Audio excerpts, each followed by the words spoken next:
sabar sebentar saudara, saya persiapkan puji Tuhan. Ya, Bapak Ibu Saudara semua yang dikasihi Tuhan, masih di bulan Juni saudara, seperti yang saya sampaikan kemarin, kita masih bicara tentang keluarga. Karena kalau keluarga yang sehat, gereja sehat. Kalau anak-anak kita sehat, secara rohani, gereja secara rohani juga sehat. Jadi sangat penting Bapak Ibu Saudara semua di dalam Tuhan. Dan mari kita masuk ke dalam firman Tuhan. Akan kita ambil di dalam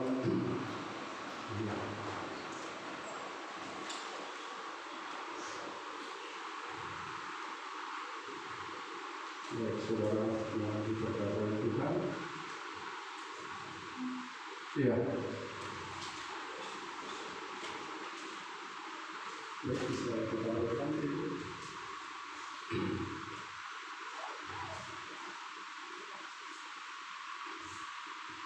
Hari ini kita, atau saya mau ngajak Bapak Ibu Saudara semuanya, kita akan belajar tentang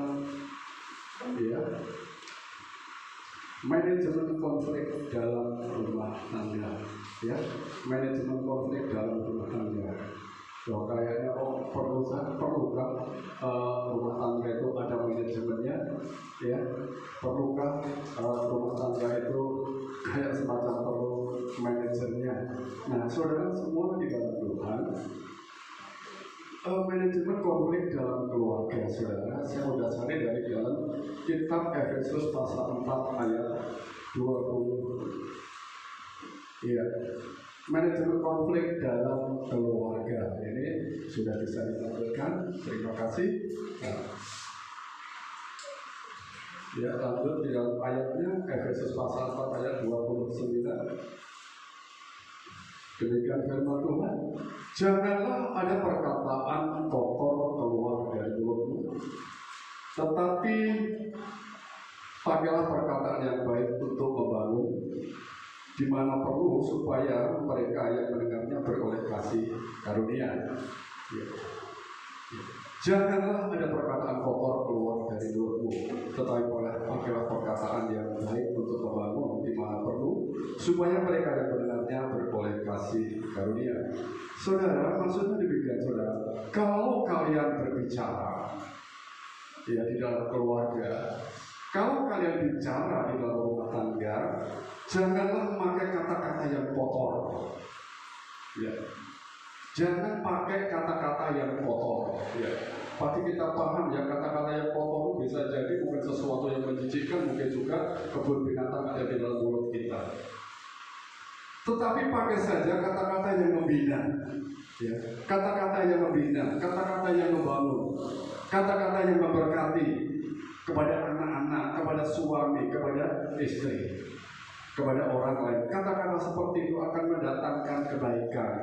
Cuma saudara, kalau tiap kata-kata yang kotor dari mulut kita, apa yang terjadi? Anak-anak kita itu seperti gabus, seperti busa. Apapun yang dilihat diserapnya, apapun yang didengarnya diserapnya. Ya. Apapun yang dilihat, didengar, dirasakan itu diserap.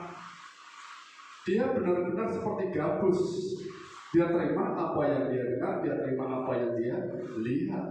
Ya. Saudara semua dalam Tuhan, tidak ada pelajaran di sekolah yang berbicara tentang mengajarkan cara berkomunikasi dalam pernikahan, dalam rumah tangga, nggak ada. Pernahkah kita diajar tentang berkomunikasi dalam rumah tangga di sekolah? Tidak ada. Walaupun pelajaran PKK, mayoritas mereka berbicara hanya tentang kesejahteraan dalam keluarga saja. Nah saudara, padahal komunikasi di dalam keluarga saudara itu ibarat jantung, ya, seperti jantung di dalam tubuh kita. Jantung itu memompa aliran darah ke seluruh tubuh supaya sehat. Dia menyebarkan darah ini ke seluruh tubuh secara baik supaya baik. Demikianlah komunikasi yang baik, kata-kata yang baik, perkataan yang baik. Dia itu seperti jantung yang akan menyebar. Kata-kata yang baik juga akan menyebar kepada setiap anggota keluarga. sehingga tercipta keluarga yang rukun dan harmonis. Kata-kata yang baik akan menciptakan keluarga yang rukun dan harmonis. Dalam Roma pasal 15 ayat 6, sehingga dengan satu hati dan satu suara kamu memuliakan Allah dan Bapa Tuhan kita Yesus Kristus. Kalau dalam satu keluarga, satu hati, satu suara memuliakan Allah, betapa bahagia bersama anak-anak, bersama istri, bersama keluarga besar, bersama-sama memuliakan Tuhan. Oh, alangkah bahagianya, ya, alangkah luar biasanya kita melihat hal yang demikian. Saya senang sekali kalau saya melihat anak-anak berdoa, kalau saya melihat anak-anak itu rukun, anak-anak itu damai, apa yang diucapkan hal-hal yang baik, bukan hal-hal yang kotor saja. Di sekolah tidak ada pengajaran demikian, tetapi puji Tuhan saudara, karena apa? Alkitab memberi ajaran yang sangat indah. Alkitab memberikan ajaran yang sangat indah. Bagaimana kita harus belajar cara berkomunikasi yang baik, yang sehat di antara seluruh anggota keluarga. Ya, Alkitab mengajarkan mengapa ini penting, saudara. Ada sebuah cerita, saudara, ada sebuah anekdot yang mengatakan di tahun pertama menikah, saat istri bicara, suami yang mendengar. Di tahun kedua pernikahan, saat suami bicara, istri yang mendengarkan. Di tahun ketiga, saat suami istri bicara, yang mendengar tetangga. Kenapa ini terjadi? Ya, kenapa terjadi? Karena mereka tidak bisa mengontrol perkataan dengan baik. Tahun pertama baik-baik saja. Suami bicara, istri mendengar. Tahun kedua, suami bicara, istri mendengar. Sebaliknya, begitu masuk tahun ketiga, suami istri bicara, tetangga yang mendengar. Nah ini saudara, kenapa begitu penting manajemen konflik dalam keluarga? Penting. Sekali lagi, gereja kuat, gereja sehat kalau keluarga sehat, kalau keluarga juga kuat. Nah, Bapak Ibu Saudara semua dalam Tuhan,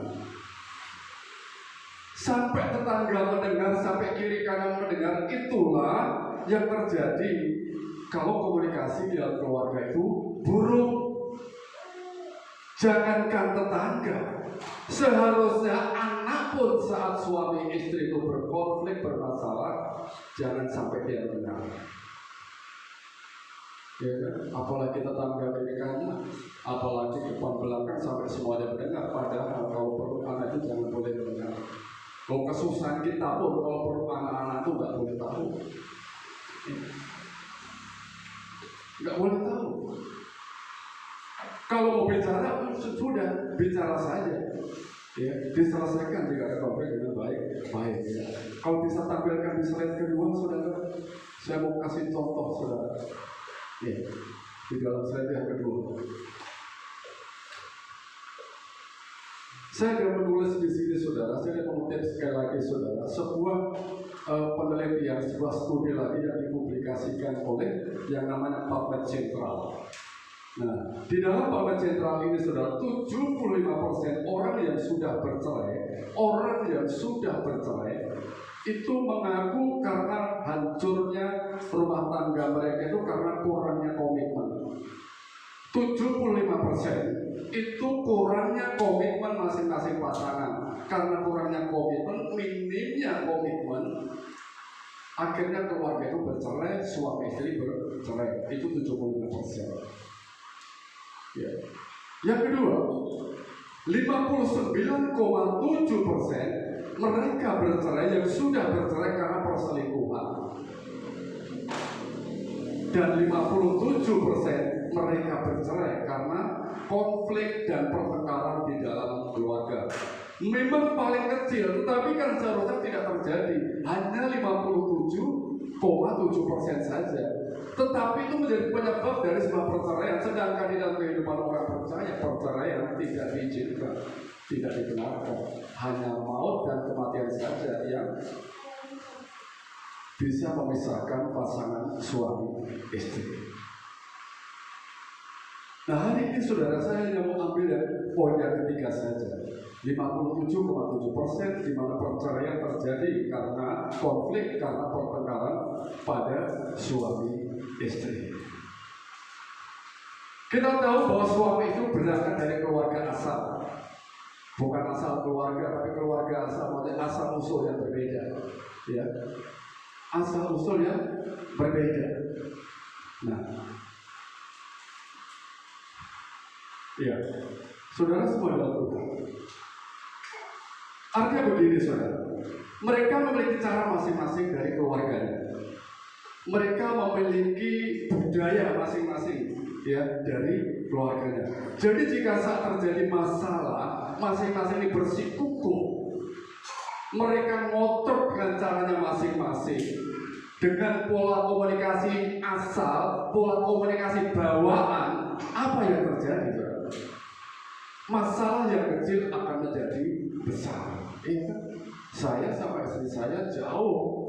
Orang Jawa Tengah dengan Jawa Timur gaya bicara sudah beda.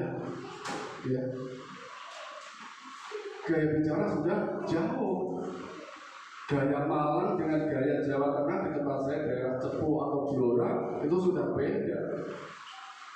Nah, kalau masing-masing ngotot ini, saudara, apa yang terjadi? Masalah yang kecil akan terjadi menjadi masalah yang besar. Ini seperti anjing dan kucing. Anjing dan kucing itu kalau dia mengerti bahasa isyarat dari mereka gak akan berkelahi. Anjing yang menurunkan ekornya artinya dia itu mengajak bersahabat. Ya, anjing yang menurunkan ekornya ngajak bersahabat. Tapi kucing kalau melihat ada anjing seperti itu berarti dia itu ngajak berkelahi. Beda sudah penafsirannya. Beda. Anjing yang menurunkan ekornya mengajak sahabat, tapi kucing itu berada dalam pikiran dia ngajak berkelahi. Anjing yang ekornya terangkat ke atas artinya dia mengajak berkelahi, tetapi bagi kucing itu mengajak bersahabat. Jadi kalau dia melihat anjing, oh dia ekornya terangkat, oh dia ngajak bersahabat, dia dekati, jadi gigit oleh anjing. Karena apa? Komunikasinya nggak nyambung, asalnya tidak nyambung. Itu sebabnya kenapa ada orang dasar seperti anjing dan kucing saja. Maksudnya apa? Itulah yang tidak pernah ketemu titik temu. Kalau suami istri di dalam keluarga membawa asal usul yang demikian, apa yang terjadi? Ya. Apa yang terjadi? Masalah besar menjadi kecil, sangat bahaya kalau komunikasi tidak nyambung, pertengkaran, saudara. Ada 3 faktor, saudara, yang mempengaruhi tutur kata seseorang atau perkataan seseorang. Ya. 1, faktor yang dia dengar. Apa yang dia dengar? Salah satunya ya, faktor yang dia dengar. Baik itu di masa lalu maupun masa kini. Apa yang saya sampaikan kemarin dengan hari ini itu akan mempengaruhi bagi Bapak Ibu Saudara semua. Di dalam keluarga, apa yang dikatakan orang tua masa lalu dengan masa kini juga akan mempengaruhi apa yang dia dengar. Apa yang diajarkan orang tua waktu itu, apa yang dia dengar, yang diajarkan oleh orang tua pada waktu itu, dia dengar. Dan bahkan gaya bicara seseorang akan menunjukkan dari mana dia berasal. Gaya bicara seseorang akan menunjukkan dari mana dia berasal. Kalau saya perhatikan untuk diri saya sendiri, saudara, ya. Baik ya, masuk ke slide ketiga, puji Tuhan bisa masuk ke slide ketiga.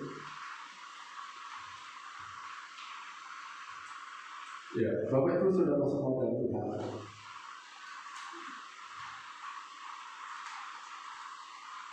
Saya pernah melihat diri saya sendiri ketika pada waktu saya bicara, ternyata gaya saya bicara itu sama persis dengan bapak saya atau ayah saya pada waktu di Jawa. Saya ternyata nggak jauh berbeda.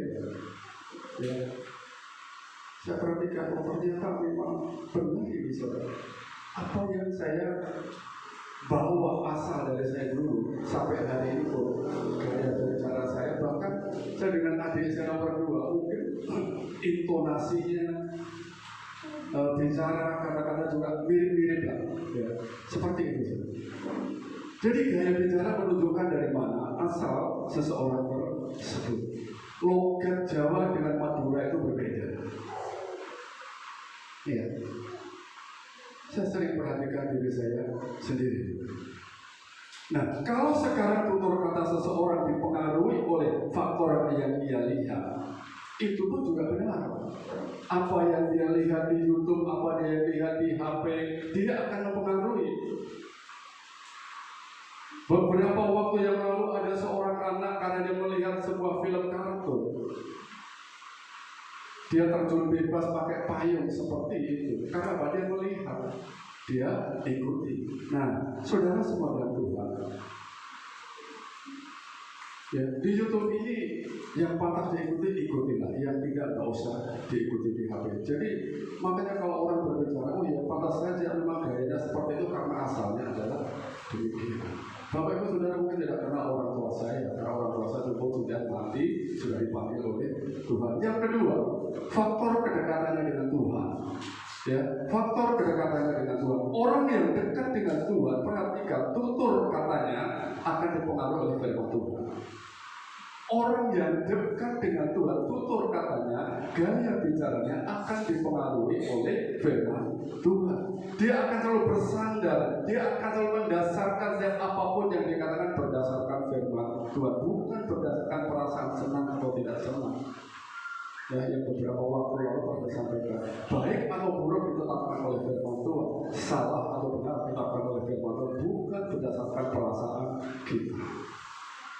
Nah ini Bapak Ibu, pikiran yang penuh dengan firman Tuhan, pikiran kita yang penuh dengan firman Tuhan, hati yang terbiasa menyembah, ya, hati yang terbiasa menyembah, kebiasaan menerapkan prinsip daripada Alkitabiah, itu akan membentuk pola komunikasi di dalam rumah tangga. Perhatikan saja.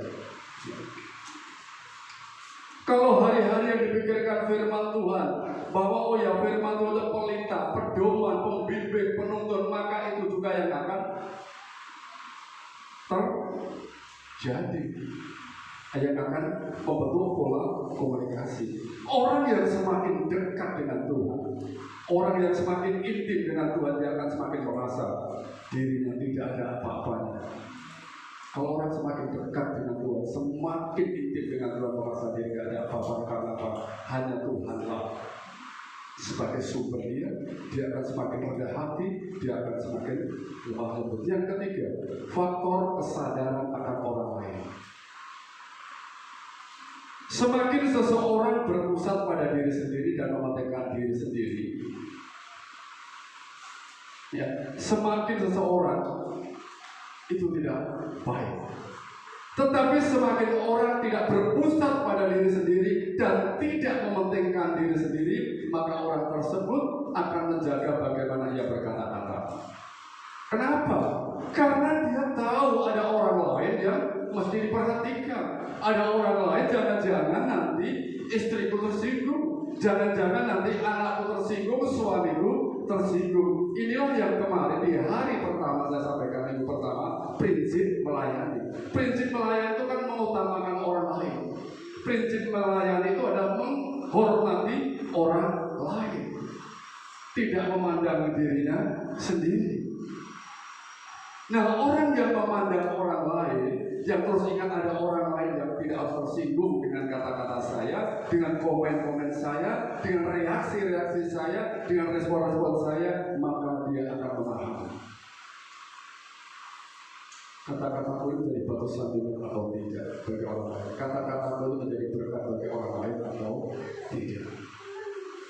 Nah, kalau orang menyadari bahwa orang perlu dihargai, orang perlu dihormati, orang perlu dilayani. Tuhan datang untuk melayani, bukan untuk dilayani. Maka kita akan berkata-kata memberikan reaksi, memberikan respon, memberikan komen yang baik kepada semua orang. Kalau kita mengerti, oh ya ada orang yang harus saya perhatikan, yang nggak boleh tersinggung, jangankan orang, suami istri pun juga harus dilayani.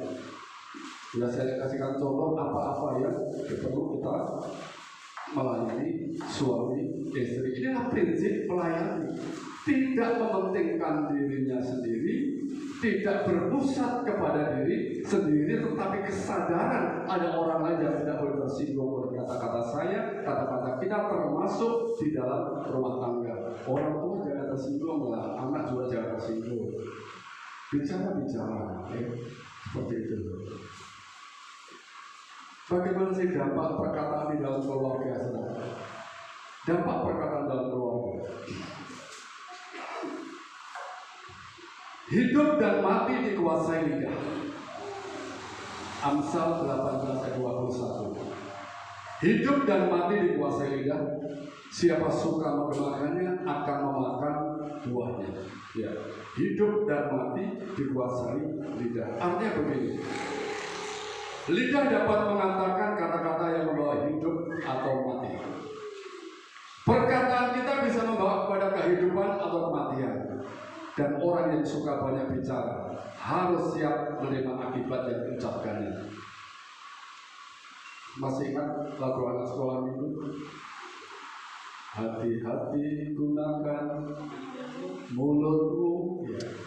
Hati-hati gunakan mulutmu, seperti Bapa di surga melihat ke bawah. Hati-hati gunakan mulutmu. Kalau sekarang ini jari, hati-hati gunakan jarimu, karena banyak orang banyak berkata, tapi jaringan banyak berkata. Hati-hati gunakan jarimu, karena Bapa di surga melihat ke bawah. Hati-hati gunakan jarimu. Saudara semua dalam keluarga, hati-hati dengan lidah, dengan perkataan. Nah, dampaknya besar. Jadi kalau kita bilang, oh nggak penting konflik dalam keluarga, mau di manajemen diatur sedemikian rupa. Sekali lagi saudara, keluarga yang sehat menampilkan gereja yang sehat. Ya. Bapak Ibu Saudara, lagu tersebut sangat relevan dengan kehidupan kita. Lagu tersebut sangat-sangat relevan dengan kehidupan kita saat ini.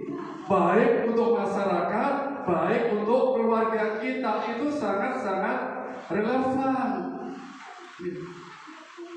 Orang harus tahu, harus menyadari bahwa setiap perkataan itu, ya, setiap perkataan itu membawa dampak. Harus sadar setiap hari, bukan kadang-kadang seminggu sekali, 3 hari sekali, enggak, setiap hari. Mengapa harus setiap hari? Hari-hari kita bergaul, hari-hari kita intim dengan keluarga kita. Yang perkataan yang tidak dijaga bisa menjadi seperti pisau yang tajam, melukai pasangan kita, ya, melukai anak-anak kita, melukai orang tua kita. Jangan karena merasa benar, ya, lalu kita bicara kasar kepada orang tua, bicara kasar kepada anak, bicara kasar kepada istri, bicara kasar kepada suami atau kepada keluarga besar yang ada. Jangan karena benar. Kalau tidak bisa dijaga, bisa menimbulkan tawar hati, bisa menimbulkan kepahitan, bisa menimbulkan kebencian. Akhirnya apa? Memicu perceraian yang terjadi berapa tadi? 57,7%. Nah, kita jangan sampai itu terjadi. Bapak di sini kan nggak ada. Ya puji Tuhan, luar biasa kalau nggak ada. Ya. Memang jangan sampai ada. Oleh sebab itu saudara, tentang hal tersebut, kalau Amsal dari 18 dan 21 tadi saudara, ada 3 hal yang kita perhatikan. 1, kendalikan lidah. Ya, 1, kendalikan lidah. Artinya apa? Jangan mengatakan apa yang dipikirkan. Jangan mengatakan apa yang kita pikirkan. Tetapi pikirkan apa yang kita katakan. Di dalam Amsal dikatakan, kamu itu sebenarnya adalah apa yang ada di dalam pikiranmu. Kau pikiranmu buruk, kamu juga buruk. Kau pikiranmu baik kamu juga baik. Ya. Oleh sebab itu saudara, pikirkan apa yang dikatakan. Kembali ke yang tadi, menyinggung orang atau tidak, menyakiti orang atau tidak, menyakiti sesama atau tidak, menyakiti dari pasangan atau tidak. Ojo atau ngomong, tapi ngomong nganggo waton. Ya. Nah, Bapak Ibu Saudara semua dalam Tuhan, banyak orang aku dipikirin buri lah, nanti dipikir belakangan saja. Yang penting katakan dulu lakukan. Tidak. Pikirkan apa yang kita katakan. Ya. Pikirkan apa yang kita katakan. Yang kedua, disiplinkan lidah. Kendalikan lidah, kedua disiplinkan lidah. Itu artinya begini saudara, katakan hanya untuk mengatakan hal-hal yang membina, untuk hal-hal yang membangun, untuk hal-hal yang memberkati. Disiplinkan lidah, katakan hal-hal yang baik saja. Bukan kita anti untuk melihat hal yang buruk, tidak katakan tidak. Kalau ada hal yang buruk di depan mata, memang perlu dikatakan, katakan, tapi dengan cara-cara yang baik. Jangan berpikir-pikir buruk saja, pikir belakangan, tidak. Pikirkan sekarang apa yang sudah kita ucapkan. Pikirkan bagaimana kita menyemangati orang, bagaimana kita mempush seseorang, ya kan? Memberikan motivasi, memberikan dorongan sehingga mereka semuanya menjadi semangat. Ya, aku diberkati lewat kata-kata ini, aku diberkati lewat ini. Itu saudara-saudara selalu berkata dalam sini, kira-kira saya ngomong seperti ini, orang lain tersandung apa itu. Kalau saya memberikan reaksi ini, respon seperti ini, komen seperti ini, orang lain tersandung atau tidak? Ya. Istriku tersandung atau tidak, suamiku tersandung atau tidak, orang tuaku tersandung atau tidak. Disiplinkan lidah. Yang ketiga, pertobatan lidah. Loh, lidah kok perlu bertobat? Mengapa lidah bertobat? Artinya begini saudara, pertobatan lidah ini kalau salah berani minta maaf. Ya, itu pertobatan lidah. Kalau salah berani minta maaf kepada istri, kepada suami, kepada orang tua, kepada anak, kepada keluarga besar. Berat saudara, susah ya orang minta maaf. Orang itu lebih mudah memberikan berkat daripada minta maaf. Coba kalau saudara punya berkat enak saja, tapi pada saat saudara minta maaf rasanya berat kan. Nah ini harus ada pertobatan lidah, berani berkata maaf jika salah, berani meminta maaf jika salah. Hati-hati juga dalam perkataan di medsos. Karena sekarang ini pergaulan kita itu bukan hanya di dunia nyata saja di medsos. Jangan suka memposting atau mengekspos masalah keluarga. Ada masalah suami istri, diposting di dalam keluarga. Ada masalah pelayanan, diposting di masalah di medsos. Nanti kalau orang lain tahu, katanya orang lain yang menyebarkan pada dirinya sendiri ya menyebarkan, ya kan masalah. Ya. Kadang-kadang ini sering terjadi. Ada masalah tekar hebat dengan suaminya, diposting. Ya. Seakan-akan suaminya tidak tahu. Padahal kalau suaminya tahu, ini masalah kedua timbul. Harusnya masalah tadi selesai gara-gara posting dan dibaca, lalu jadi masalah timbul. Hati-hati kita saudara. Ya. Jadi bukannya membawa kebaikan, itu dampaknya fatal. Memposting masalah di medsos fatal saudara. Untuk keluarga fatal, untuk di dalam pelayanan fatal. Orang membaca, orang melihat itu fatal. Mungkin nggak kita sadari. Ular berbisa nggak pernah tahu dirinya berbisa. Ya, tidak pernah tahu. Tapi begitu menggigit orang bisa meninggal dunia. Fatal.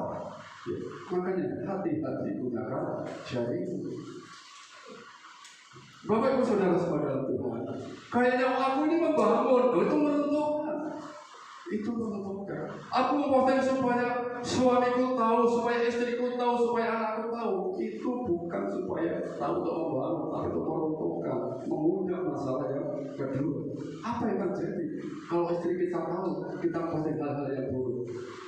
Tersandung orang lain, tersandung juga orang yang membaca. Akan timbul pertengkaran jilid 2. Akan timbul pertengkaran jilid 2. Nah, mengapa sih pertengkaran itu terjadi, saudara? Kadang-kadang besarnya harapan kepada pasangan, mimpi yang terlalu tinggi kepada pasangan. Dia punya standar hidup seperti ini, istriku nanti harusnya juga seperti ini. Nah, kalau itu diterapkan terlalu tinggi, istri tidak sampai, akan timbul pertengkaran, marah terus. Kenapa kamu nggak bisa? Suami, kenapa engkau nggak bisa? Standarnya terlalu tinggi, harapannya terlalu besar, harapannya terlalu muluk-muluk. Atau kadang-kadang membanding-bandingkan dengan keluarga lain yang menjadi panutan. Lihat itu keluarga itu bagus, kita seperti dia. Beda. Jalan yang kita lalui itu beda dengan keluarga mereka. Jalan kita itu berbeda dengan jalan mereka. Atau mungkin membandingkan keluarganya yang harmonis. Oh, ini loh orang tuaku harmonis. Orang tua lihat seperti itu. Nah, ini gak baik membanding-bandingkan seperti itu. Tidak baik. Jadi besarnya harapan yang terlalu besar kepada pasangan, sementara pasangan gak ada potensi untuk ke sana. Yang kedua apa? Orang berusaha mengubah total daripada pasangannya. Ya, kayak mau dibuka, habis robohkan, gak bisa. Bisa nggak saudara? Ada yang berhasil mengubah istrinya berubah 100% total? Ada yang bisa mengubah suaminya total 100%? Gak ada. Ditunggu-tunggu nggak berubah. Sampai kapan? Ujung-ujungnya kalau nggak sabar, pertengkaran yang terjadi. Bapak Ibu Saudara semua, kedua hal ini artinya apa? Bahwa pasangan tidak bisa menerima apa adanya. Orang tidak bisa menerima pasangan apa adanya. Karena apa? Ingin harapannya besar pada pasangan, ingin mengubah total pada pasangan. Itu kan orang yang tidak bisa menerima pasangan apa adanya. Nah, saat orang tidak bisa menerima pasangan apa adanya, itu penganiayaan bagi pasangan. Penganiayaan bagi pasangan. Saya pernah sampaikan ke Pak Alam. Suami yang tidak bisa menerima apa adanya istrinya itu penganiayaan bagi istrinya. Sebaliknya, istri yang tidak bisa menerima suami apa adanya itu penganiayaan bagi diri. Saudara semua adalah Tuhan. Harapan yang terlalu besar adalah penghinaan, sama saja merendahkan. Ya. Kalau saya paksakan istri saya yang tidak bisa nyanyi, itu penganiayaan bagi istri saya.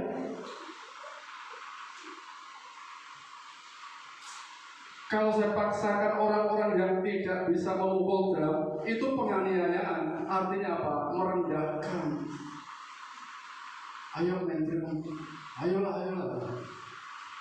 Ayo kamu nyanyi. Nah, kalau saya paksakan, kamu harus bisa. Ini penganiayaan, saudara. Ini sama saja merendahkan. Ini sama saja menghina. Enggak bisa menerima. Mengapa harus berharap bisa bermain musik pada orang yang tidak bisa bermain musik? Kan harapannya terlalu besar. Orang itu nggak tahu apa-apa. Orang itu nggak mengerti apa-apa. Mengapa orang harus ingin mendengar orang menyanyi dari orang yang tidak bisa menyanyi? Apa yang dia dengar? Nggak ada apa. Nggak nyambung. Ke Bandung lewat Bandung Mas, nggak nyambung Mas. Jadi inilah saudara, apa yang kita harapkan? Kita sudah tahu kelemahan istri kita seperti itu, suami seperti itu. Terima apa adanya. Nah, saudara, inilah yang terjadi. Dan sesungguhnya Bapak Ibu Saudara semua dalam Tuhan,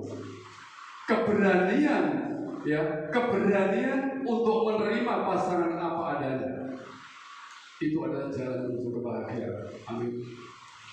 Keberanian menerima pasangan apa adanya, itu jalan menuju kebahagiaan. Sudah, terima saja. Ini pasanganmu, ini pilihanmu, ini yang kau pilih, kamu bawa kepada orang tua, ini calon istriku, ini calon suami. Keadaannya seperti itu. Itu jalan menuju kebahagiaan. Jadi mengapa dipersoalkan harus mengubah total 100%, harus menaruh harapan-harapan yang besar. Ya. Efesus pasal 5 ayat 33. Bagaimanapun juga bagi kamu masing-masing berlaku. Ya, Efesus pasal 5 ayat 33. Bagaimanapun juga bagi kamu masing-masing berlaku. Kasihlah istrimu seperti dirimu sendiri. Saya mau kasih kurung, ini kalau di slide nampak jelas. Apa adanya.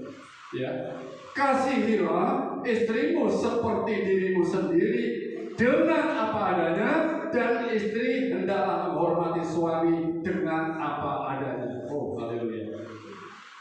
Mantap ini saudara. Kalau misalnya suami itu bisa demikian, saya mengasihi istriku dengan apa adanya, saya juga menghormati suamiku dengan apa adanya.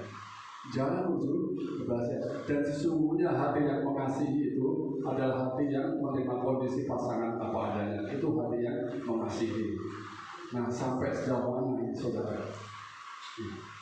Yang menjadi masalah lagi, pasangan apa adanya harus kita terima. Kalau begitu, apakah tidak boleh menegur kalau pasangan salah? Kalau pasangan melakukan kesalahan, apakah orang yang beri pasangan apa adanya itu berarti orang tersebut tidak boleh menegur pasangannya? Sangat boleh, bahkan harus kalau salah ya tegur, kalau tidak benar ya harus diberi teguran. Matius pasal 18 ayat 15. Ya. Matius pasal 18 ayat 15. Apabila saudaramu berbuat dosa, tegurlah dia di bawah 4 mata. Kalau di dalam surat Timotius di sana juga ada disampaikan ya tentang teguran-teguran ini. Ada yang 4 mata, ada yang langsung di hadapan umum. Apabila saudaramu berbuat dosa, tegurlah dia di bawah 4 mata. Jika ia mendengarkan nasihatmu, kau telah mendapatkannya kembali. Tegur itu perintah itu. Ya, jadi kalau kita menegur itu perintah Tuhan. Ya, bukan semata-mata karena enak kalau saya tegur. Tetap dasarnya firman Tuhan. Sekali lagi saudara, faktor pembicaraan, faktor tutur kata seseorang salah satunya apa? Faktor kedekatannya dengan Tuhan. Dasari setiap apapun yang kita katakan itu dengan firman Tuhan. Jangan ada kata-kata yang kotor. Ya, kebun binatang atau hal-hal yang menjadikan buang sudah itu semuanya.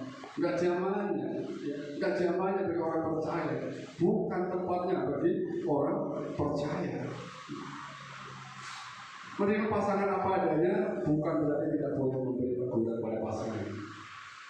Bahkan saudara suami istri masing-masing harus menyadari, harus tahu bahwa keluarga tidak didirikan di atas kesempurnaan. Ya, keluarga tidak didirikan di atas kesempurnaan, tetapi ketidaksempurnaan. Ya.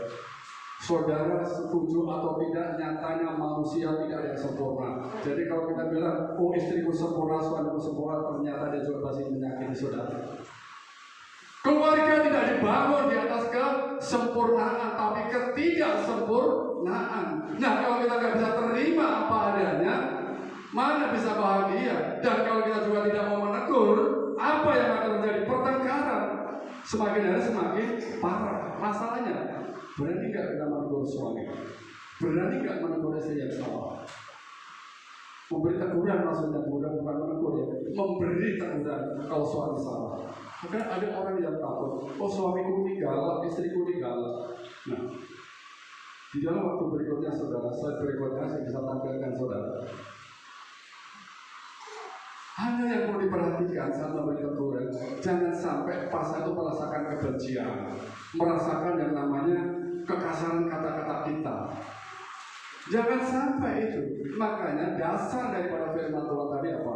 Pergunakanlah kata-kata yang membangun sehingga orang yang mendengarnya beroleh kasih karunia. Amsal 25 ayat 11. Amsal 25 ayat 11. Perkataan yang diucapkan tepat pada waktunya adalah seperti buah apel emas di pinggan perak. Nah, Inilah caranya. Mungkin pasangan kita salah, mungkin di dalam keluarga kita ada yang salah, anak kita juga salah. Dan perhatikan, anak-anak yang kecil atau yang sudah dewasa, cara menegurnya sudah beda. Pola pikir mereka sudah beda misalnya. Kuinsan nanti dengan dewasanya itu sudah beda cara menegurnya. Ya, itu sudah sangat beda. Perkataan yang diucapkan tepat pada waktunya. Tepat di sini adalah satu, pilih cara yang tepat. Pilih cara yang tepat. Ya. Persiapkan kata-kata yang tepat. Dan pilihlah suasana atau waktu yang tepat. Nah, kalau asal saja orang mungkin lagi sakit, lagi bingung, lagi capek dan lain sebagainya, langsung rocos begitu saja. Oh, ini bisa pertengahan jilid 3. Jadi pilih kata yang tepat, waktu yang tepat, dan cara yang tepat. Dan setiap pasangan, setiap orang harus membuka diri. Dia harus terima. Jangan sampai dia, oh gak mau nih. Perlu membuka diri. Kita harus terima teguran itu. Jangan karena suami berarti gak bisa ditegur. Jangan karena istri juga berarti gak bisa ditegur karena lemah katanya. Tidak. Dua-duanya harus membuka diri. Anak-anak harus membuka diri. Orang tua pun harus membuka diri untuk menerima teguran. Demi apa? Demi mencapai kebahagiaan. Demi mencapai keharmonisan. Jangan keraskan hati. Ya. Jangan keraskan hati atau berkata, memangnya siapa kamu berani menegur saya? Memangnya siapa engkau berani menegur saya? Saya pernah mendengar kata-kata yang seperti itu. Saya sedih, saudara. Memang siapa kamu? Jangan merasa orang tua, ya, jangan merasa orang tua seakan-akan adik tidak boleh berkata seperti itu. Anak tidak boleh berkata seperti itu.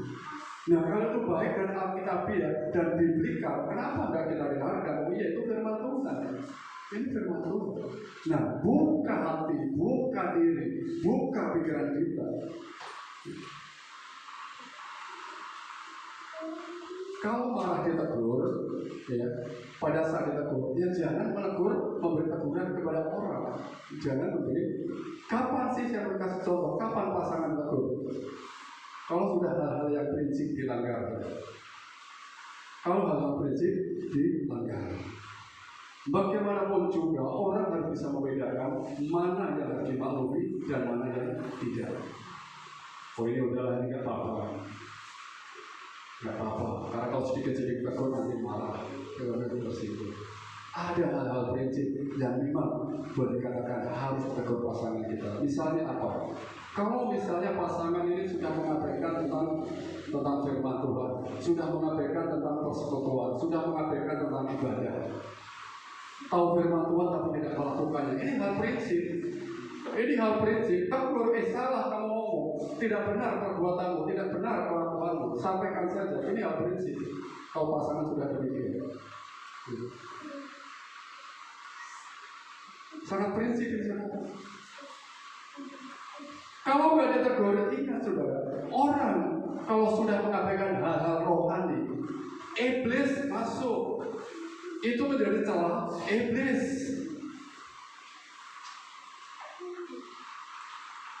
Tegur pasangan yang sudah mulai mengabaikan kebiasaan rohani. Menjauhnya seseorang dari disiplin rohani akan membuka celah iblis masuk di dalam hati seseorang. Masalah keluarga akan semakin sengit ketika Tuhan tidak terlibat. Jika keluarga ingin bahagia, harus melibatkan pihak ketiga. Ya. Kalau maksudnya ya, jika keluarga ingin bahagia, harus melibatkan pihak ketiga. Siapa pihak ketiga? Tuhan. Libatkan Tuhan. Nah, kalau hal rohani sudah ditinggalkan oleh pasangan kita, bagaimana akan bahagia? Saya pernah memberikan ilustrasi tentang pihak ketiga. Bapak Ibu Saudara semua dalam Tuhan, libatkan pihak ketiga. Saya mau berikan contoh saja untuk memudahkan supaya kita bahagia. Saya mau bentuk segitiga ini Bapak Ibu Saudara. Kalau ini suami, ini istri, dan ini Tuhan. Kalau ini berjalan bersama-sama, semakin dekat Tuhan, suami istri akan semakin dekat. Benar ya? Ini suami, ini istri. Kalau ini berjalan bersama-sama ke arah Tuhan, ini hubungan suami semakin dekat. Tapi ketika suami di sini, istri di sini, tetap akan jauh. Kalau hanya istri saja dekat Tuhan, suami jauh dari Tuhan, nggak akan ketemu. Sebaliknya, kalau istri di sini, suami sudah sampai sini, juga nggak akan ketemu. Tapi alangkah baiknya pihak ketiga itu adalah Tuhan. Libatkan Tuhan. Suami yang berjalan bersama-sama. Semakin dekat Tuhan, semakin dekat suami. Jangan sampai pincang, ya, jangan sampai pincang. Nah, anak pun juga demikian. Kalau anak dan orang tua berjalan bersama-sama semakin dekat dengan Tuhan, mereka semakin dekat. Inilah yang saya sebutkan saudara. Yang saya maksudkan adalah dengan melibatkan pihak ketiga. Bukan orang ketiga, pihak ketiga itu adalah Tuhan. Yang kedua, kalau pasangan sudah mulai mengabaikan tanggung jawabnya, tegur. Masing-masing itu kan punya peran penting. Istri punya peran yang penting, suami juga peran yang penting. Dua-duanya penting. Nah, kalau mereka sudah mengabaikan perannya, jadi diingatkan saja, ya. Tegur suami atau istri yang kolerik. Kolerik itu artinya begini ya, saudara. Sehari-hari itu mengatur keluarga dengan perkataan-perkataan yang membentak, dengan perkataan-perkataan yang keras. Maaf kata, matamu itu di mana? Ya kan? Kakimu itu di mana? Nah, kalau ini sudah terjadi, nah ini harus diingatkan. Kata-katamu itu gak baik. Kata-katamu itu gak baik, Pak. Nah, ini diingatkan saja. Ini prinsip kenapa? Anak mendengar, sekali lagi saudara, faktor asal, ya, keluarga asal mempengaruhi. Kalau asalnya demikian akan terbawa sampai anak-anak kita. Jadi hati-hati. Saya belajar untuk memperbaiki kata-kata saya, saudara. Supaya apa? Anak-anak saya, cucu saya itu tidak meniru. Seringkali saya sampaikan, jangan khawatir kalau nasihatmu tidak didengarkan oleh anak-anakmu, tetapi khawatirlah kalau anak-anakmu itu mengintip setiap perbuatanmu, melihat setiap perbuatanmu karena akan menjadi contoh bagi dia. Cuma hati-hati. Istri yang kolerik itu atau suami yang kolerik mengatur rumah tangga dengan emosi berteriak supaya sadar emosinya. Kamu jangan berdebat, sadarkan posisinya, jangan begitu. Ya. Perkataan yang lemah lembut itu akan membawakan kedamaian kita pasal. Yang ketiga, saudara, kalau KDRT sudah menjadi kebiasaan, dikit-dikit kekerasan, dikit-dikit tempeleng, dikit-dikit pukul, itu sudah, kalau KDRT sudah mulai ada menjadi kebiasaannya, ingatkan, jangan. Dan kalau itu sudah mulai sadar, jangan lagi. Yang keempat, kalau pasangan sudah mengabaikan prinsip-prinsip moral, nggak tahu malu lagi, ya, baik di dunia nyata maupun di medsos, di media sosial. Kebiasaan buruk, melanggar batas moral, mencemarkan nama baik. Hal ini perlu mendapatkan teguran. Judi, mabuk, selingkuh, kriminal, ingatkan. Ini sudah hal-hal yang prinsip. Itu contoh-contoh saja, saudara. Jadi sekali lagi, saudara, dalam memberikan teguran jangan sampai menggunakan kata-kata yang merendahkan pasangan. Jangan merendahkan orang tua, merendahkan anak. Jangan, itu menyakitkan. Harus tepat cara, tepat waktu, tepat kata. Ya. Mengapa? Karena terkadang masalah baru itu timbul, masalah baru itu muncul bukan dari masalah yang dibahas. Membahas A karena tersinggung, lalu yang terjadi apa? Justru perkataan teguran itulah yang menyakitkan, timbulnya masalah baru. Maksudnya menegur, tapi karena menyakitkan, karena memang itu merendahkan. Penganiayaan tadi saya bilang, itu bukannya menyelesaikan masalah yang dibahas, tetapi malah timbul pertengkaran yang baru. Jadi bukan masalah yang dibahas tadi selesai, tetapi dari perkataan karena menegur dengan cara yang tidak baik timbul masalah baru. Dan saya mau sampaikan saudara, hati-hati dengan pasangan atau dalam keluarga yang orang yang tidak pernah marah. Ya. Berikan ruang dia untuk marah. Berikan marah. Marah itu boleh, yang tidak boleh itu kan marah-marah. Nggak apa-apa marah, ya, tapi jangan marah-marah. Kalau ada suami atau istri tidak apa-apa, berikan ruang dia. Ya, berikan ruang. Karena kalau tidak, ini akan menjadi bom waktu. Kalau meledak ini malah menghancurkan keluarga. Begitu meledak seperti bom waktu, bahaya, hancur semuanya. Saudara semua di dalam Tuhan, di dalam Matius pasal 7 ayat 12. Ya, Matius pasal 7 ayat 12. Segala sesuatu yang kamu kehendaki supaya orang perbuat kepadamu, perbuatlah demikian juga kepada mereka. Itulah isi seluruh hukum Taurat dan kitab para nabi. Apa yang kamu kehendaki supaya orang berbuat kepadamu, perbuatlah demikian juga kepada mereka. Kalau saudara senang didengarkan, lakukan juga hal yang sama kepada pasangan, kepada orang lain. Ya, salah satu kebutuhan seorang istri itu pengen didengarkan. Ya, lakukan juga, ya lakukan. Kalau kita mau ingin didengarkan, ya lakukan juga, ya, supaya orang juga mau mendengarkan. Jangan tersinggung kalau tidak didengarkan, sementara pun kita juga nggak melakukan demikian. Artinya begini, Matius 7 pasal 12. Perlakukanlah orang lain seperti kalian ingin diperlakukan oleh mereka. Ya, perlakukan orang lain seperti kalian ingin diperlakukan oleh orang lain, oleh mereka. Itulah inti hukum Musa dan ajaran para nabi. Ya, apa yang ingin orang yang lakukan pada kita, lakukan.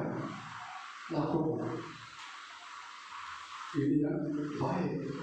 Jangan memandang segala sesuatu dari sudut pandang kita sendiri.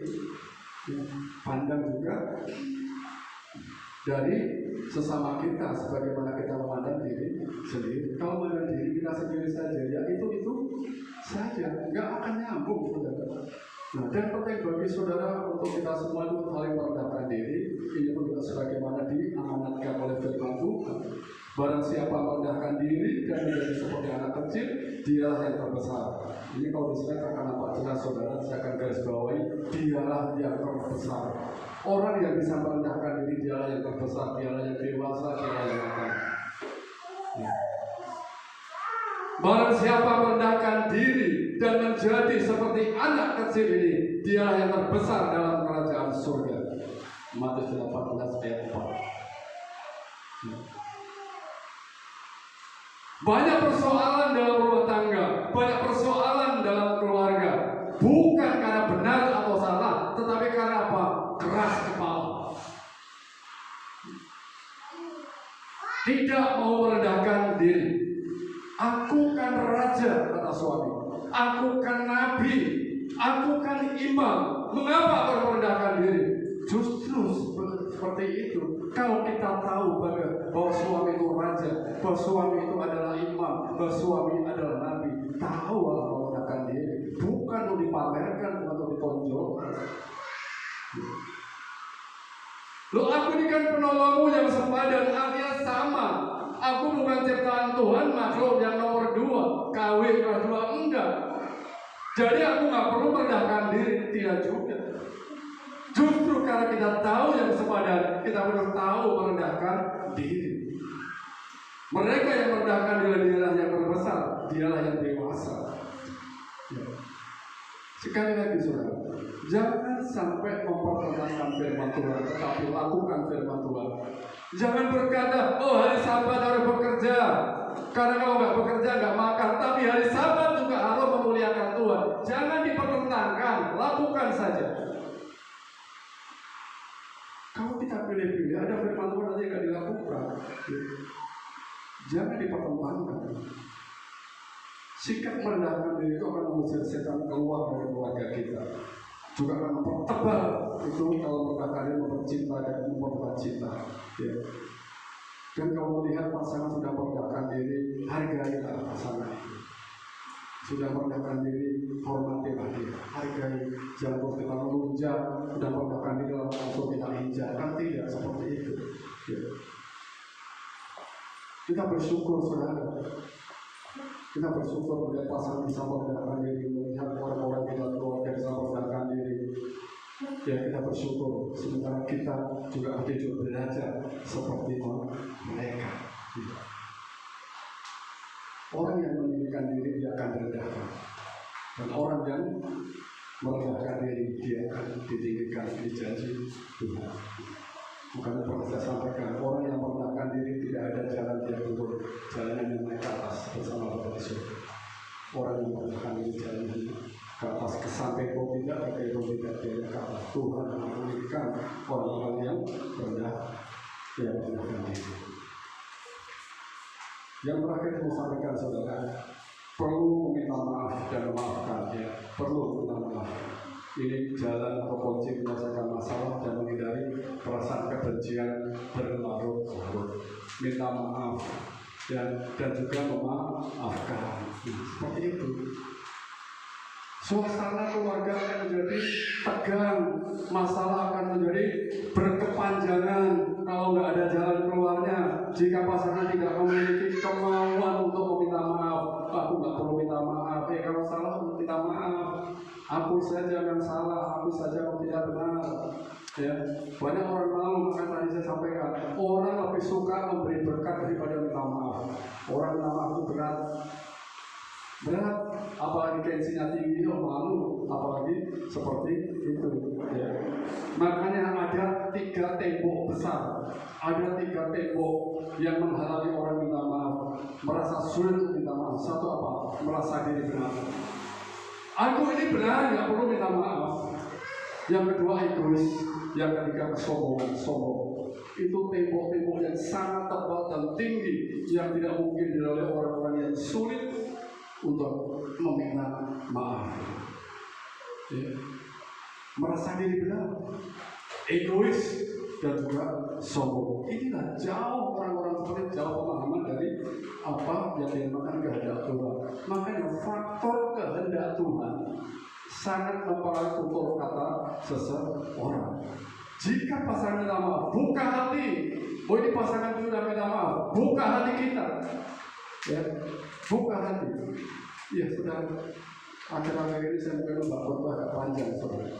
Tetapi kan harus sampaikan dengan jelas. Ya, ada minta maaf, pasangan kita berikan maaf. Jangan terus mengeraskan hatinya. Justru minta maaf mau kata-kata yang tidak baik, kata-kata yang tidak. Saudara, kamu tidak tahu. Sudah saya bilang, sekarang minta maafkan saya. Tidak seperti itu. Ya, terima, ya sudah, maafkan saja.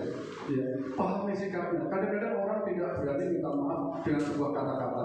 Tetapi kalau kita lihat dari gestur tubuhnya, melihat cara dia ngomong, cara perlakuan dia kepada kita, oh ya, ini minta maaf, ada malu saja untuk menyampaikan. Ya sudah, maafkan saja. Kan kita bisa membaca gestur tubuhnya, raut wajahnya, tindak tanduknya bisa kita perhatikan. Buka hati kita, saudara. Ya, buka hati kita. Tidak Bapak saudara. Buka hati kita untuk memberikan pengampunan. Karena setiap orang tidak sempurna, termasuk pasangan kita. Ya, termasuk pasangan kita yang sempurna. Termasuk diri kita itu tidak sempurna. Nah, ini. Cinta itu bukan berarti kita tidak pernah melakukan kesalahan. Ya. Ini sebuah kata-kata saja. Cinta itu bukan berarti tidak pernah melakukan kesalahan. Saya mencintai istri saya bukan berarti saya tidak pernah melakukan kesalahan. Tetapi cinta itu ketika kita selalu berani memperbaiki setiap kesalahan. Nah, itu karena aku mencintai, aku salah, aku perbaiki. Suami juga demikian, karena aku cinta kepada istriku, aku salah, aku harus perbaiki ke depannya. Itu namanya kasih, itu namanya cinta.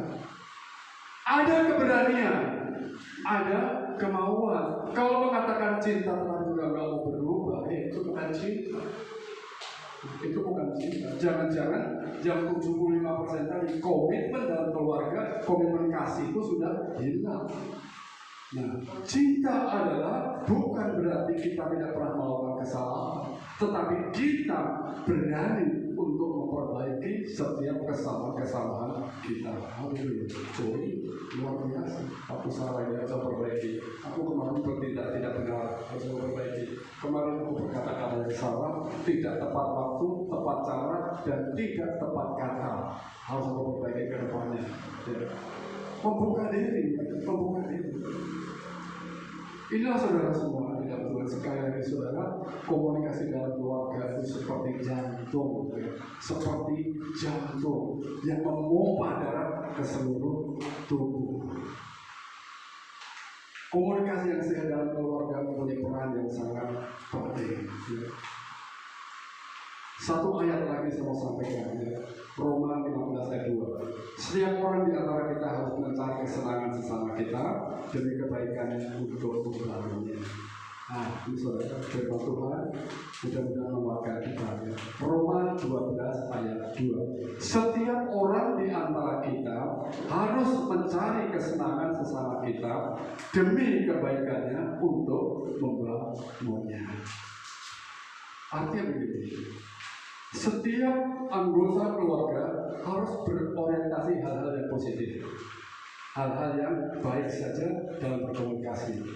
Nggak saling menyalahkan, nggak saling membenarkan diri, tidak mencari kesenangan dan kemenangan sendiri, tidak, tetapi kebersamaan dalam kesenangan dan kebahagiaan dalam kesatuan.